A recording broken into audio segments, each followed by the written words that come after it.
Hej och varmt välkomna till Global Gains-podden. Mitt namn är Karl Lans och med mig också min kollega Pär Ståhl. Idag ska vi få träffa en av Österrikes främsta aktieförvaltare, ingen mindre än Andreas Wosol, som är Head of European Equity Value på Amundi. Han sitter i Wien och europeiska värdbolag har ju haft ett starkt år, men trots det är det många investerare som fortsatt är underviktade i Europa. Per, vi har ju poddat flera gånger med Andreas och alltid tyckt att han har väldigt intressanta infallsvinklar. Så det ska bli väldigt kul att prata med honom igen här. Ja, absolut. Jag tycker vi kör igång direkt. Ja, det gör vi. Absolut.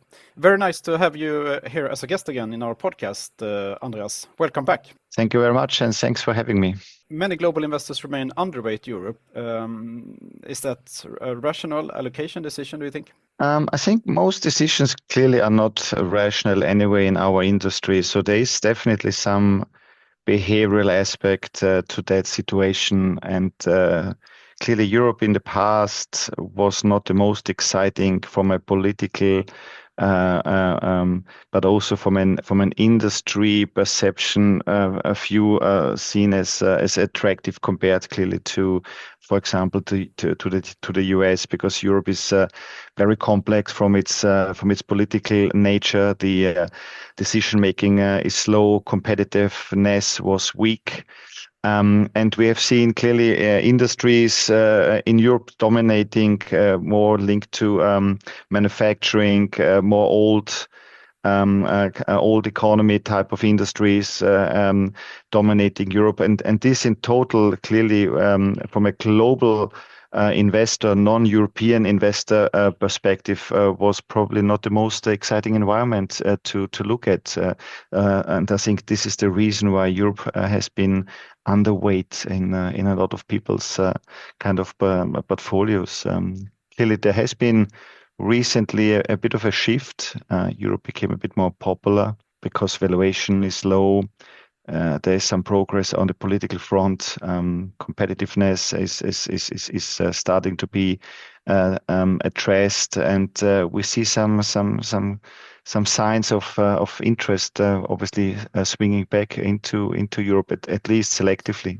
Do you see a problem with a huge concentration of a few companies dominating the US and the global indices? Yeah, well, concentration or dominance of stock sectors, countries, you name it, is always a problem when it comes to portfolio management, and when you have a benchmark that is dominated by certain aspects. That's never a good starting point, because we know when this dominance is happening, it's usually a function of over excitement in certain areas, right? Because typically indices are constructed on a market cap weighted basis. So when a certain stock, a certain sector, a certain country is big in an index, it tells you something about the past rather than about the future. And it also is not telling you always the story about is it the best place to be invested in? Is it the most attractive stock? Is it the most attractive sector, or is it the most attractive country? It's just telling you it's big and something happened in the past. And so I'm usually very concerned when you have indices, benchmarks, where you have dominance of certain of these areas, because it's usually not helping the decision-making process in a rational way. Could it help Europe or European equities, do you think, to be a little bit more attractive? Well, that's a difficult question. I mean, I think there are two aspects to that kind of question. I mean, on the one hand, we have clearly the active part of the industry, so active management. It's still a huge chunk of money being in active, but the flow dynamics is actually not helping. On the other hand, we have passive, and passive clearly is getting a lot of inflows in recent years, and it's growing stronger. So in this kind of dynamic of the industry between passive and active, this to a certain extent drives this dominance. topic that we are discussing, because if you are a passive investor, you just rebuild an index structure. And if the index structure is MSCI World and 70+% in the MSCI World is US equities, and then you can obviously decompose the US equity part into mega caps and into Magnificent Seven or whatever you want to look at. Then this investor base is only replicating the weight, and it gets a self-fulfilling prophecy. So the strong flows-driven investment is going into this anomaly, and there's nothing to stop this anomaly from happening, right? That it's always kind of putting a lot of money back into the largest part of the index, or into the dominant part of the index, and that is usually clearly a bit of a problem. Whereas the active part would usually then decide, okay, certain areas are too extreme, the valuation-wise, attractiveness-wise, and then you would have a different allocation. But the dominant flows are still coming from the passive at the moment, and this goes just right into the structure that the investor has chosen to replicate. This last year, value, or especially European value stocks, has performed relatively well. Do you see the current environment as a cyclical rebound for value, or something more structural? That's a very interesting question. I mean, clearly, value is coming out of a multi-year, especially in Europe, but also clearly in the US. The picture is very diverse, very different when you look at different geographies, right? Where value or growth outperformed. In Europe, we had a multi-year underperformance of value, and that is clearly driven by the fact that value versus growth debate in Europe was something that is linked to value being manufacturing-driven industries, and growth being more the quality type of businesses with some more stable compounders, and manufacturing was in decline for many years, so value was underperforming. So now what we have seen in 2025, interestingly, is that the value performance, or the value outperformance in Europe, was predominantly driven by financials, which was a sector that was undergoing massive changes in recent years, right? Regulatory changes. And all of a sudden, there was an interest in this cheap, ignored, hated, unloved area of European value, which was financials, or banks in particular.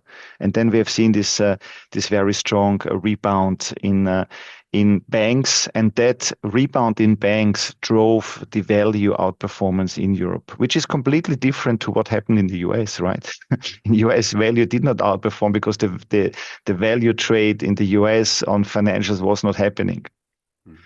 US was all about AI and growth, and Europe was all about cheap financials, because you had a situation where the macro environment for banks is basically a kind of a Goldilocks environment, right? You have an economic environment that is resilient and stable, so cost of risk is low. And you have seen the banks transforming their business models after the global financial crisis significantly.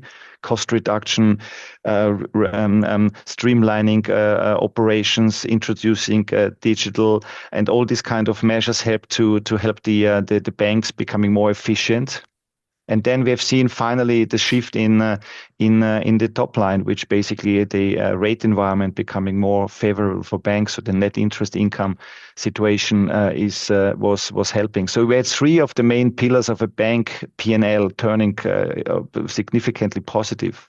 And all of a sudden we have seen earnings growth, earnings upgrades, capital generation, and the banks being allowed to distribute the excess capital to shareholders. So we have seen beginning of the year or late 2024 a situation where banks have been trading at 6 times, 5 times earnings as a sector, with differences between the banks.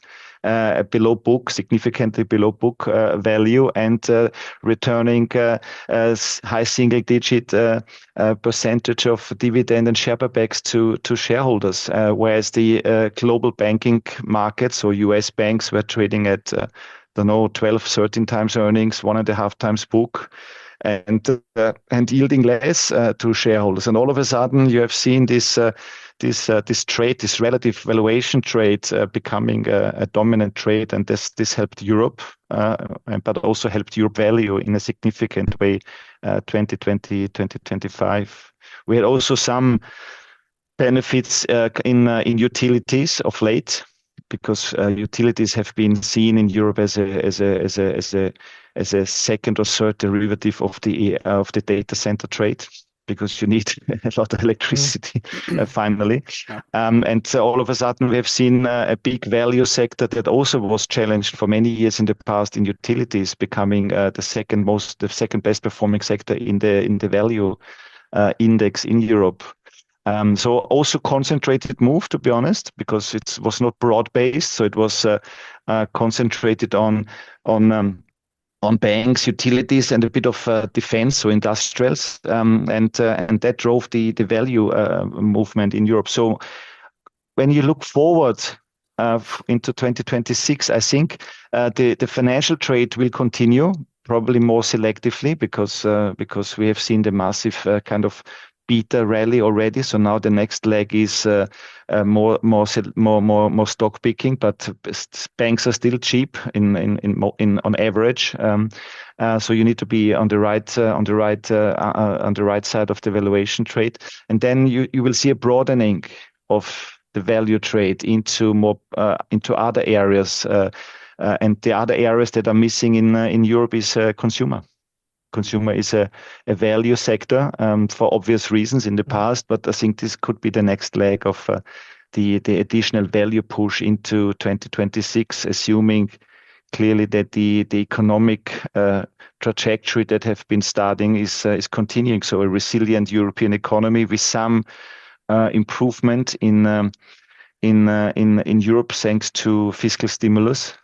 And we have clearly some very large back-end loaded stimulus announcements. I mean, Germany is one. Clearly, we have other countries, but the German stimulus package could be a big one. Infrastructure spending that has a multiplier into the economy that filters through then into consumer spending. So, but it's a later the year dynamic that you will see it in the numbers, but the market is usually already looking earlier into that dynamic. So value could continue performance on a more broader base, including financials.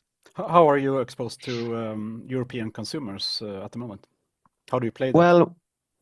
Well, we do have for some time consumer stocks in the portfolio, which clearly for most of the part in 2025, partly 2026 did not help. So we have been a bit early, but this is usually what a fundamental value investor is. You buy earlier into some topics, and then you need to be patient. So that is what we have discovered in our portfolio. So we have different end markets. I'm not allowed to talk about single stocks, but we have exposure in consumer areas, in end markets, luxury, a bit of automotive.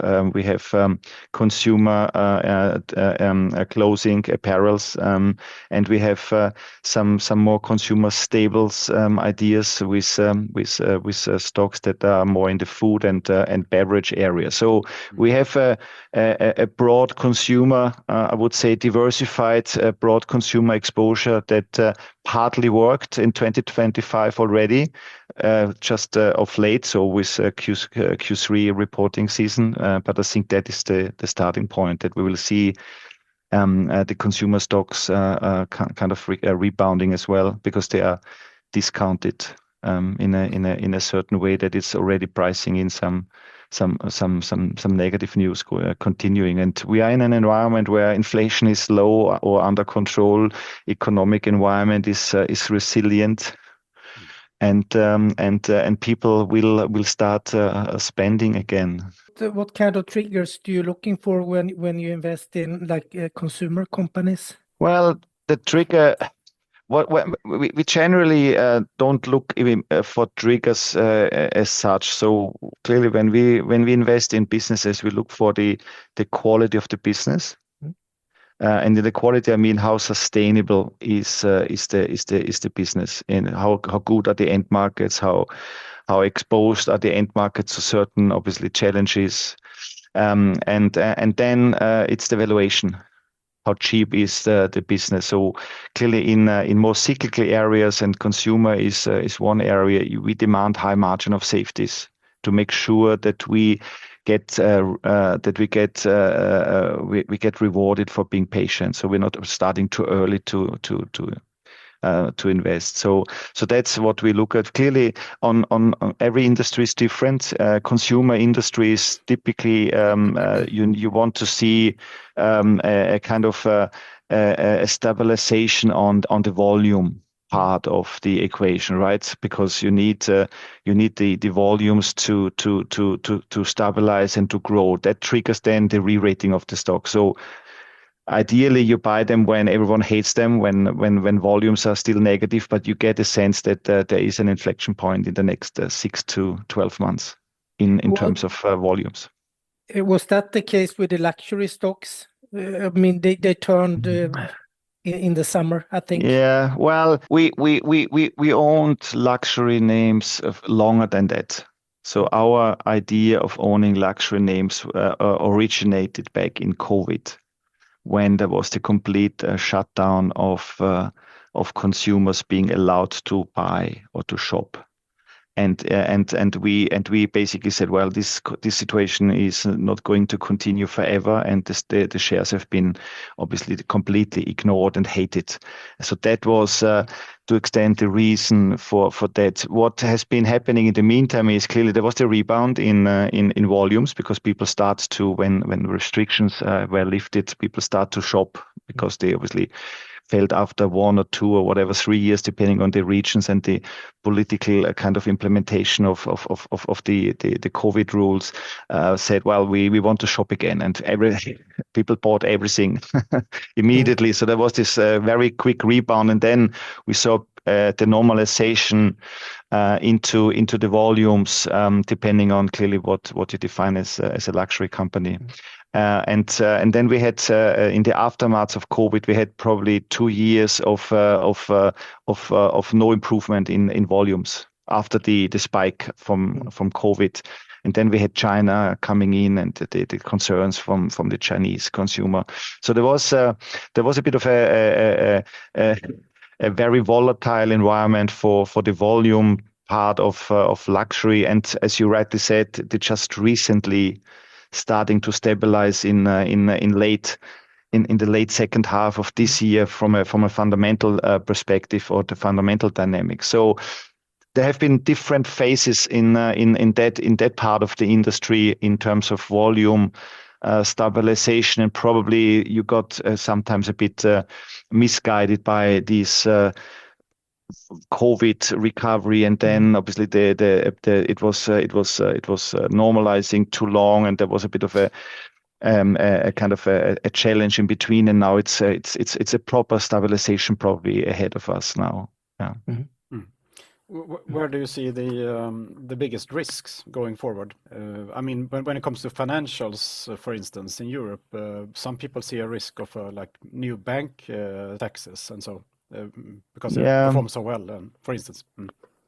I don't regard a bank tax as the biggest risk. It's a risk, and we know that because governments have implemented bank taxes in the last couple of years quite frequently in different regions. Interestingly, we have not seen a major bank tax announcements in Europe. Even budgets are constrained in some geographies. So this might give us some, obviously, hope that we are not immediate in that risk. But what we learned from the past is that banks have been very good in digesting bank taxes in their profit pool.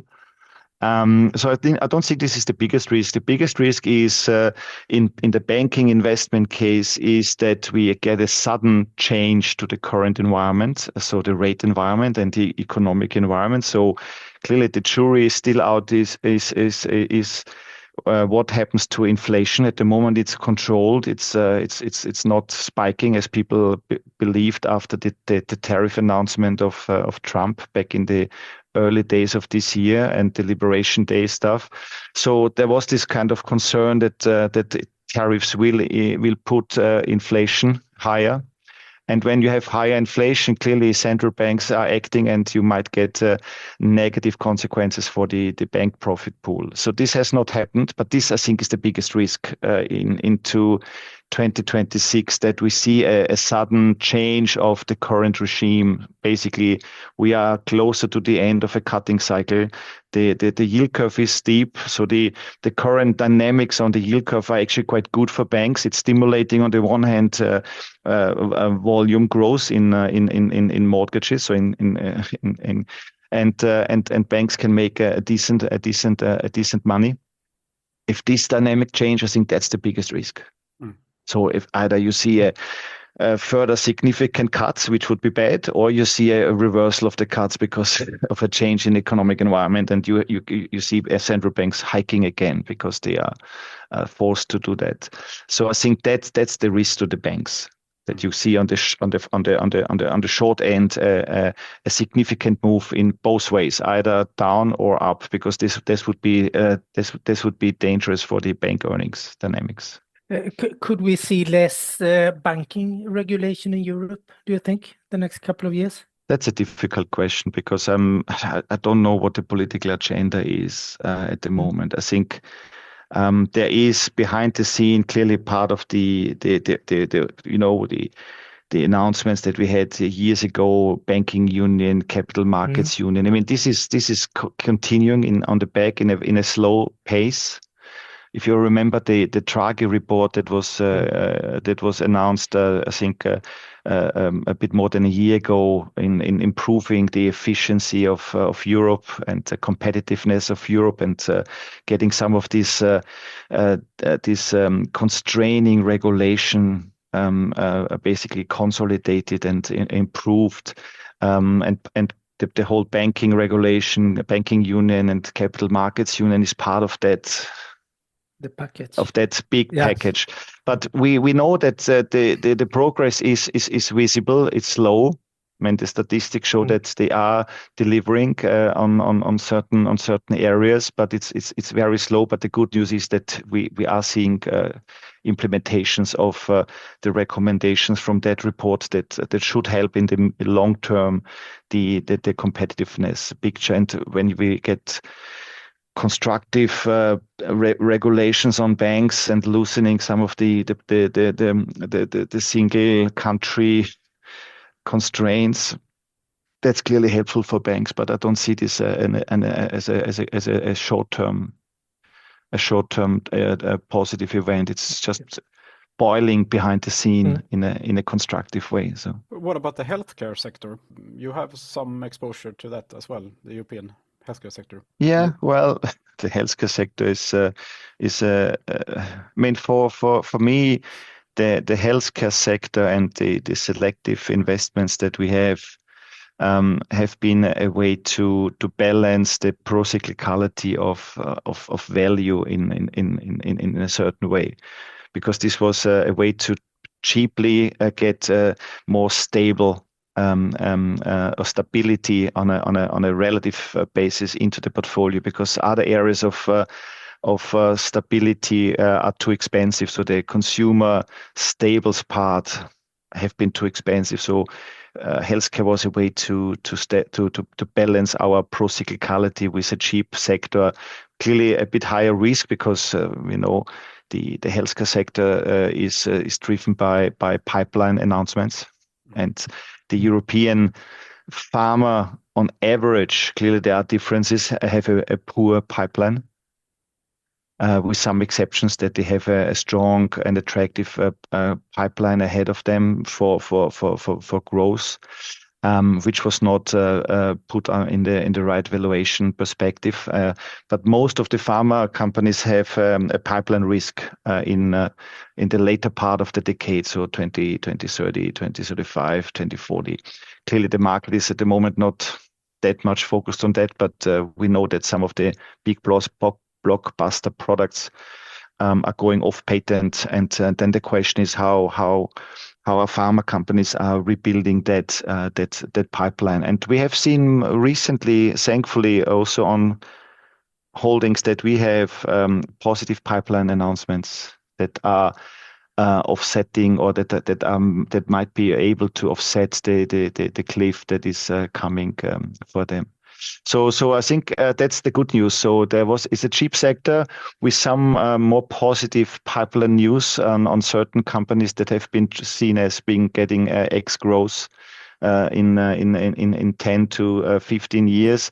And now they look like growing again, and we've seen share price reaction accordingly. I mean, the whole sector was very scrutinized with Trump's tariff announcements, and clearly that situation around that period earlier the year allowed to go into to buy some of these names, because we knew that Trump will only make a harsh announcement and then try to get them back on a deal negotiation. And the deal happened. The European Union struck a deal on healthcare, and then individual companies obviously struck a deal on getting medication cheaper in the US for the Medicare and Medicaid part of the market, which is a small part, but clearly made a lot of noise. And then we have seen this massive rebound in the whole sector, because obviously it was not as bad as people obviously had in their mind. So the pharma sector was a very interesting value sector this year because of this tariff announcement push and the overreaction of the market to that tariff announcement. On the other hand, in Europe we have one of the more isolated generic champion in the industry, which thankfully we owned, and this was a perfect hedge on this whole Trump situation, because when you're a generic company, you are actually benefiting from all this cheap pricing of medication situation, and you're not facing tariffs on already the lowest price point product in the market. So was a good sector this year when you have been a bit more rational rather than irrational around these spooky announcements on tariffs and on scrutiny on pricing that Trump obviously did. If we look at the industrial sector, you have a kind of an overweight, and one of the largest holdings is Volvo. Yeah. Well, it's difficult for me to speak about single stocks, but let me try to give you an answer. I mean, the industrial sector overall, as a starting point, is not a big sector in value. So you need to be very selective when you invest in industrials. By the way, I don't think that Volvo is an industrial company. No. So we can debate about how good and how bad is sector classification done by index providers, but definitely for me, the investment rationale is not that it's an industrial company. I think it's a company that fits from its quality of business, from its end markets, some very interesting future optionalities. I mean, one is clearly the truck industries. Also showing some interesting dynamics. Electrification of this industry is also interesting. And then there's construction equipment, and the rebuild of Ukraine story to a certain extent is helping probably at a certain point in the future that particular business as well. So it was a combination of the quality of business, valuation, and now we got obviously hopefully some interesting drivers in the years to come with the construction rebuild kind of dynamics. So if you look at our industrial holdings, in fairness, you won't see a proper industrial, right? If you look at our holdings, it's a very selective collection of businesses that I would not classify as proper industrials, right? It's an airline, it's a cables company, it's a truck and a construction equipment manufacturer, and it's a smart industry and smart and mobility business. So it's not the traditional industrials that you think of. It's not something that produces or assembles machines. So they are very different end markets that we are serving. And interestingly, they have been put together by the index provider as industrials. But in my view, we don't have the traditional industrial. It's more some of the stocks are consumer linked, because if you buy an airline ticket, it's a consumer decision, not an industrial decision. So it's a consumer stock. And the cable business that we own, obviously the decision to own that one was driven by the need of cables as an important value chain part of the electrification of the world. From renewable energy, you need cables. In energy transmission, you need cables. In energy electricity generation, you need cables. And funny enough, all of a sudden, it became an AI data center story as well, because you need also a cable when you build data centers to connect all the devices together. So interestingly, this was not on our agenda when we bought it, but it became now also a bit of an AI second or third derivative stock. As some of the more traditional European industrial companies, obviously in recent weeks and months, starting to talk about AI exposures, right? I mean, all of a sudden, people discover that you need to build a data center, you need electrical equipment, and all of a sudden, people are looking into electrical equipment companies in Europe. I mean, there are not that many, but they are becoming AI plays, and construction companies becoming AI plays, because finally we discover you need to build a room with insulation, and then all of a sudden everything becomes a second or third derivative of the AI and data center narrative that we cannot play directly because we don't have the cheap exposures, but we can play it via the whole value chain that you need to facilitate the data center boom that we are currently seeing. So finally, it's also getting Europe into AI with some different dynamics. But also, we have seen recently companies doing capital market days and highlighting their AI exposures and their AI revenues, and that boosted their share prices a little bit. Is it a warning signal, do you think? No, it's not a warning signal. Yeah, well, yeah, the narrative-driven market that we are in for very long time, unfortunately, is a bit of a warning signal by itself, because effectively the narrative itself doesn't do anything, right?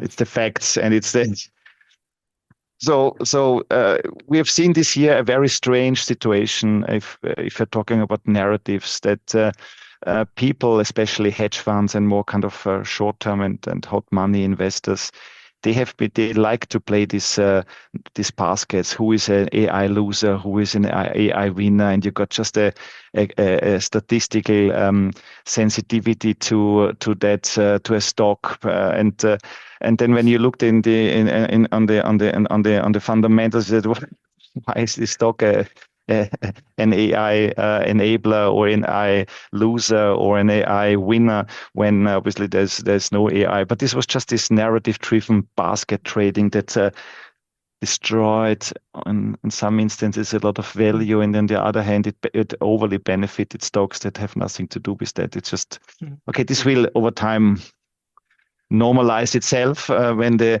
facts are out and when people are looking a bit properly into that situation. But in the short term, it had quite significant volatility and performance implications on single stocks, on sectors, when people decided who is AI and who is not, and who is enabler, who is winner, all these kind of funny headline words that have been used by hedge fund or by basket traders in that instance. So maybe one last question: how do you balance cyclical versus defensive exposure in your largest holdings? Yeah, so we actually don't do a top-down balancing. When we look at the opportunity set that we find in stocks, clearly there is, especially when you are a value investor or any style investor, but value investor, I can speak from experience.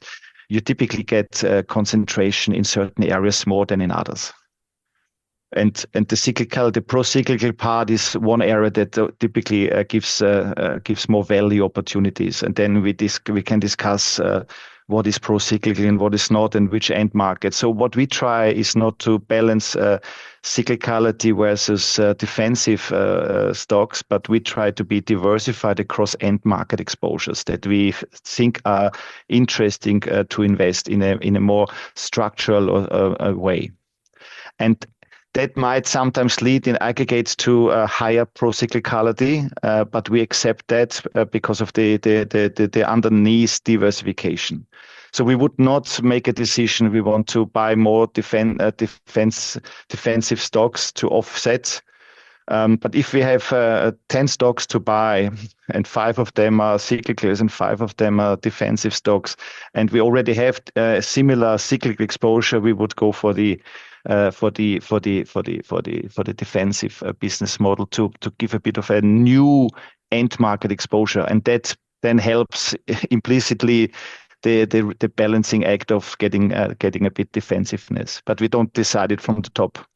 We always decide it from the bottom up, and what are the end markets, and we don't want to over leverage on existing end market exposures that we already have in the fund.